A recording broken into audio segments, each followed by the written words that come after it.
Salam sejahtera bagi kita semua. Selamat datang kepada Bapak Penguji dan Bapak Pembimbing 1 dan 2 saya dan teman-teman kesenian proposal saya. Perkenalkan, nama saya Iwan Tejumanullah dengan NIM 18030100063 dengan judul penelitian Bisnis Model Bumdes Siponjot Lintung Lihuta untuk meningkatkan ekonomi Desa Siponjot. Dosen penguji saya yaitu Dr. Alon M.H.P. Sinaga, S. P. M.A. Dan pembimbing satu saya Dr. Ir Mukdin Markus Turnip, MS. Dan pembimbing dua saya yaitu Dani Johandi, S. P. N. SC. Agenda presentasi kita ada 3. Yang pertama itu pendahuluan, kajian pustaka, dan metodologi. Kita langsung saja ke pendahuluan. Di pendahuluan itu ada latar belakang. Indonesia merupakan negara agraris di mana 38,23 juta orang penduduk Indonesia bekerja sektor pertanian. Sektor pertanian meliputi beberapa subsektor, yaitu subsektor tanaman bahan makanan, subsektor hortikultura, subsektor perikanan, subsektor peternakan, dan subsektor kehutanan. Negara yang memiliki penduduk nomor 4 terbesar di dunia. Ini membuat Indonesia menjadi pasar potensial bagi hasil pertanian, seperti halnya di Desa Siponjot. Desa Siponjot ini terletak di Kabupaten Humbang Hasindutan, Kecamatan Lintung Lihuta.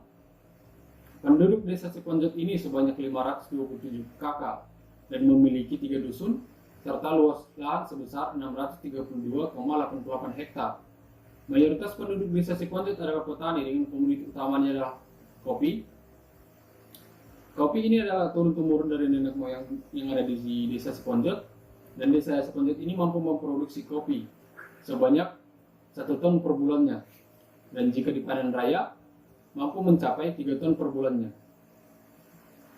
Dan untuk komoditi jagung ini merupakan komoditi yang baru-baru banyak diminati di Desa Siponjot karena dampak dari harga pupuk yang mahal, sehingga banyak petani-petani di Desa Siponjot saat ini berpindah atau beralih ke tanaman jagung ini, sehingga di Desa Siponjot ini mampu memproduksi jagung sebanyak 5 ton per minggunya, dan jika dihitung dalam 1 bulan mampu mencapai 20 ton per bulannya.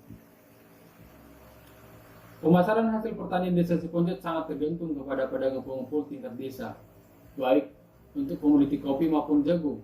Petani ini menjual kopi kepada pedagang pengumpul berdasarkan volume produksi. Tidak ada standar mutu untuk komoditi kopi yang ditetapkan oleh pedagang pengumpul. Jadi tidak ada standar yang ditentukan pedagang pengumpul yang ada di Desa Siponjot. Mau bentuknya seperti apa, mau warnanya seperti apa, tetap diterima oleh pengumpul Desa Siponjot. Pedagang pengumpul juga di Desa Siponjot biasanya menjual pupuk, insektisida, fungisida, dan sarana produksi pertanian lainnya secara kredit kepada petani Siponjot dan membayarnya ketika panen. Ini salah satu strategi yang dilakukan pedagang pengumpul kepada petani-petani Siponjot untuk melakukan keterikatan antara petani dan pengumpul. Dan harga yang diberikan juga ditentukan oleh pengumpul kepada petani. Sehingga inilah salah satu menjadi yang membuat petani-petani Siponjot mengurangi kesejahteraan di Desa Siponjot tingkat petani. Dan petani-petani Siponjot juga sudah ditekan oleh harga dan ditekan juga dengan utang yang diberikan oleh pengumpul kepada petani-petani Siponjot. Dan di saat panen, hasil produksi mereka dikurangi dengan harga yang ditekan dan utang yang ditawarkan oleh pedagang pengumpul. Menurut Lisari dan Adilillah 2020, sebagian besar petani skala kecil di Indonesia masih bergantung pada tengkulak atau pengumpul. Jadi sangat penting untuk Desa Siponjot membangun lebih lagi untuk yang namanya BUMDes atau Badan Usaha Milik Desa. BUMDes merupakan badan hukum yang didirikan oleh desa yang bertujuan untuk mengelola usaha, aset, dan produktivitas dan investasi desa. Peran BUMDes sangat penting dalam membantu meningkatkan kesejahteraan petani, baik melalui penjualan hasil produksi pertanian maupun penjualan hasil bumi. Desa Ciponjot memang sudah memiliki BUMDes yang berdiri berdasarkan Akte Notaris 117 pada tahun 2022. Meskipun telah terbentuk sejak tahun 2018, peran BUMDes sangat kecil dalam perekonomian Desa Ciponjot. Pada tahun 2021, laba BUMDes Ciponjot hanya mencapai 91 juta saja. Menurut Muhammad 2019, BUMDes harus memiliki perbedaan dengan lembaga ekonomi pada umumnya. Ini dimaksud agar keberadaan dan kinerja BUMDes mampu memberikan kontribusi yang signifikan terhadap peningkatan kesejahteraan warga desa.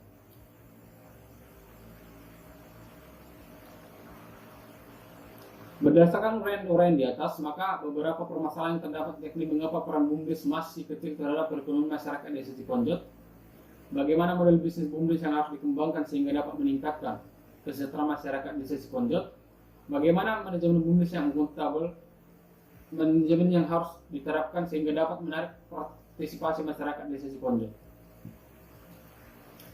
Kita masuk ke rumusan masalah. Rumusan masalah di penelitian ini ada dua. Yang pertama itu bagaimana model bisnis BUMDes sehingga BUMDes dapat lebih berperan dalam meningkatkan pendapatan masyarakat Desa Ciponjot. Dan yang kedua, bagaimana manajemen BUMDes yang akuntabel dan transparan sehingga masyarakat Desa Ciponjot dapat lebih berpartisipasi dalam bisnis BUMDes.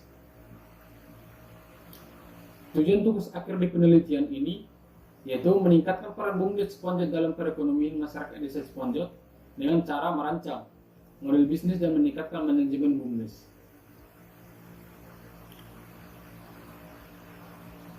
Kontribusi tugas akhir di penelitian ini ada dua. Yang pertama yaitu kesejahteraan masyarakat Desa Ciponjot makin meningkat dengan makin besarnya peran BUMDes, dan yang kedua mengelola BUMDes lebih akuntabel dan transparan.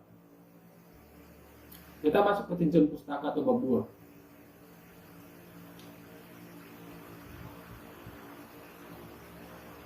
Badan usaha milik desa atau BUMDes merupakan instrumen pemberdaya ekonomi tingkat lokal atau desa dengan berbagai ragam jenis usaha yang diolah oleh BUMDes sesuai dengan potensi yang dimiliki desanya.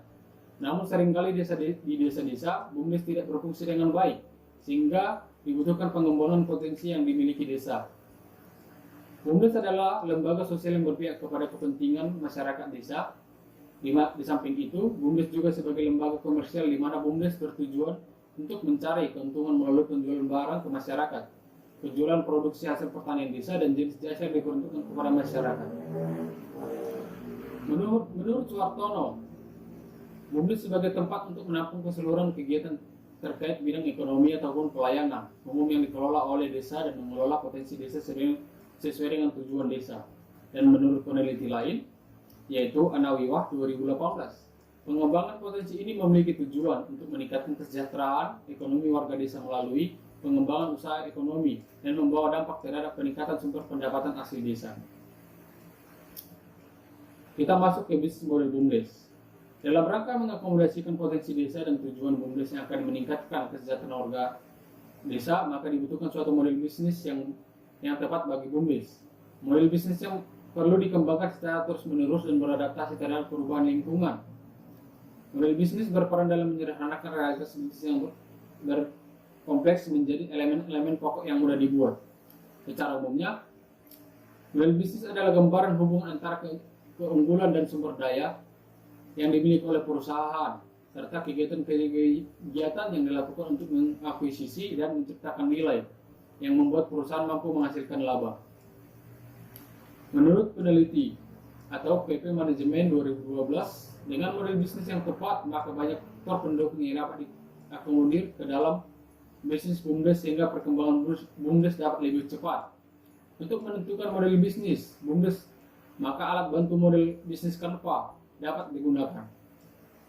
Menurut Mesape 2017, bisnis model Canva adalah alat untuk membantu melihat lebih sederhana dan cara menyeluruh bagaimana bentuk usaha atau sedang atau kita jalani. Dan menurut peneliti lain, Osterwalde 2014, dalam bukunya menjelaskan bahwa model bisnis ibarat cetak biru, sebuah strategi yang diterapkan melalui struktur organisasi, proses, dan sistem.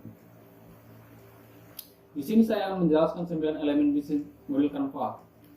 Yang pertama itu adalah customer segment. Customer segment merupakan elemen pelanggan yang menggunakan jasa atau produk mereka yang berkontribusi memberikan penghasilan bagi organisasi. Dan yang kedua adalah value proposition atau nilai yang akan disampaikan kepada pelanggan. Value proposition sebagai manfaat yang akan diberikan kepada pelanggan sehingga pelanggan mau berinteraksi dengan BUMDes. Dan yang ketiga adalah channel atau saluran. Channel yaitu elemen yang menyatakan bagaimana perusahaan berkomunikasi dengan pelanggan, sehingga value proposition yang diciptakan perusahaan dapat sampai kepada pelanggan. Dan yang keempat adalah customer relationship atau hubungan. Customer relationship merupakan bagaimana cara perusahaan untuk menjalani hubungan yang baik dengan pelanggan dan membuat ikatan dengan pelanggan. Dan yang kelima adalah revenue stream atau hubungan sumber pendapatan. Revenue stream membahas tentang uang yang dihasilkan oleh perusahaan dan dari mana perusahaan tersebut menghasilkan uang. Dan yang keenam adalah key resource atau sumber dana. Key resource merupakan pengembaraan aset-aset terpenting yang menentukan keberhasilan pengoperasian suatu usaha bisnis. Dalam hal ini sangat penting untuk dikaji lebih dalam aset apa yang sudah dimiliki oleh BUMDes. Dan yang ketujuh adalah key activity. Aktivitas apa yang dijalankan? Menurut Remani 2016, key activity menjelaskan aktivitas apa yang diperlukan untuk menghasilkan produk atau layanan. Key activity merupakan semua aktivitas yang berhubungan dengan produktivitas bisnis yang berkaitan dengan sebuah produk, di mana kegiatan utamanya adalah menghasilkan produk sesuai dengan proposisi nilai. Dan yang kedelapan adalah key partner atau mitra kerja. Key partner merupakan sumber daya yang akan diperoleh dari luar organisasi atau usaha. Dalam suatu usaha, tentunya perusahaan tersebut memerlukan yang namanya pendukung atau suatu usaha atau mitra yang bertujuan untuk skala ekonomi, mengurangi risiko dan ketidakpastian. Dan yang terakhir adalah cost struktur atau struktur pembiayaan. Cost struktur menggambarkan biaya-biaya yang dikeluarkan untuk menjalankan bisnis. Dalam suatu usaha, tentunya kita harus mengeluarkan biaya sesuai dengan kebutuhan biaya perusahaan. Kita masuk ke manajemen BUMDes yang akuntabel dan transparan. Menurut Wibowo 2010.2129, tata kelola merupakan serangkaian proses yang dilakukan untuk menciptakan kondisi organisasi agar lebih efektif dan efisien. Tata kelola sebagai suatu mekanisme organisasi dalam mengelola sumber daya organisasi secara efektif, efisien, ekonomis, dan produktif. Menurut Syuro 2009.29, upaya mewujudkan ke arah tata kelola yang baik dapat melalui dengan membangun landasan demokratisasi penyelenggaraan dan dilakukannya upaya pembenahan penyelenggaraan pemerintahan sehingga akhirnya dapat terwujud tata kelola pemerintahan yang baik. Menurut Marioni dan Wicaksono BKK 2017.21640, Badan Usaha Milik Desa atau BUMDes adalah lembaga usaha desa yang dikelola masyarakat dan pemerintah desa dalam upaya memperkuat perekonomian desa dan membangun kerekatan sosial masyarakat yang dibentuk berdasarkan kebutuhan dan potensi desa. BUMDes harus memiliki tata kelola yang baik dalam organisasi yang dibangun untuk meningkatkan kualitas dari BUMDes. BUMDes juga harus akuntabel dalam pengolahan BUMDes. Adapun pengertian dari akuntabel adalah setiap orang harus bertanggung jawab atas pekerjaan yang diberikan kepadanya. Menurut Widya Stuti et al. 2019, akuntabel bermakna bahwa seluruh kegiatan BUMDes yang harus dapat dipertanggungjawabkan secara teknis maupun administratif. Kita masuk ke metodologi tugas akhir atau bab 3. Lokasi penelitian dan waktu penelitian ini dilakukan di Desa Sipojot, Kecamatan Lintung Huta, Kabupaten Hubang Hasunduta. Pemilihan desa berdasarkan pertimbangan bahwa Desa Sipojot sudah memiliki badan usaha milik desa. Desa Sipojot termasuk desa binaan Politeknik Wilmar Bisnis Indonesia. Kita masuk ke tipe penelitian. Metode penelitian merupakan cara alamiah untuk mendapatkan data dengan tujuan dan kegunaan tertentu. Adapun metode yang digunakan dalam penelitian ini yaitu dengan penelitian kualitatif.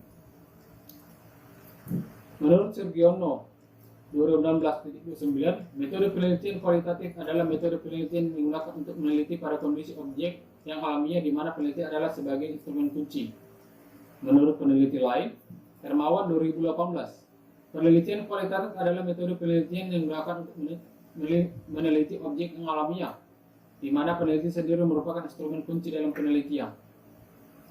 Teknik pengumpulan data dilakukan secara gabungan, analisis bersifat induktif dan hasilnya lebih menggunakan makna daripada generalisasi. Kita masuk ke teknik pengumpulan data. Teknik pengumpulan data di penelitian ini ada dua. Yang pertama itu wawancara. Wawancara merupakan kegiatan yang dilakukan antara dua orang atau lebih. Proses tanya jawab antara satu pihak untuk bertanya dan satu pihak lagi untuk menjawab. Menurut para ahli, Sugiono 2015-72, wawancara adalah pertemuan yang dilakukan oleh dua orang untuk bertukar informasi maupun suatu ide dengan cara tanya jawab. Wawancara yang saya akan lakukan di penelitian ini dengan wawancara kepada petani-petani yang ada di Desa Siponjot yang bertujuan untuk membantu permasalahan antara petani dan BUMDes Desa Siponjot. Kita masuk ke yang kedua, yaitu observasi. Menurut Widoyoko 2014-246, observasi merupakan pengamatan dan pencatatan secara sistematis terhadap unsur-unsur yang tampak dalam suatu gejala pada objek penelitian.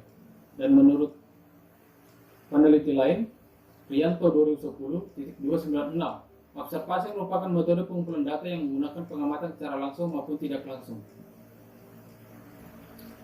Kita masuk teknik analisa data. Penelitian ini menggunakan teknik analisa data kualitatif. Pengertian dari data kualitatif menurut Surgiono 2015 adalah data yang berbentuk kata, skema, dan gambar. Menurut Olson, peneliti lain 2008, dalam penelitian kualitatif, penelitian terlibat dalam konteks dengan situasi dan setting fenomena alamiah sesuai dengan yang sedang diteliti. Setiap fenomena merupakan sesuatu yang unik, yang berbeda dengan alat lainnya karena berbeda konteksnya. Hasil wawancara ditulis kembali intinya, jawaban yang diberikan, ditabulasi, dan analisis sesuai dengan tujuan tugas akhir yang ingin dicapai. Sekian dari presentasi saya, terima kasih.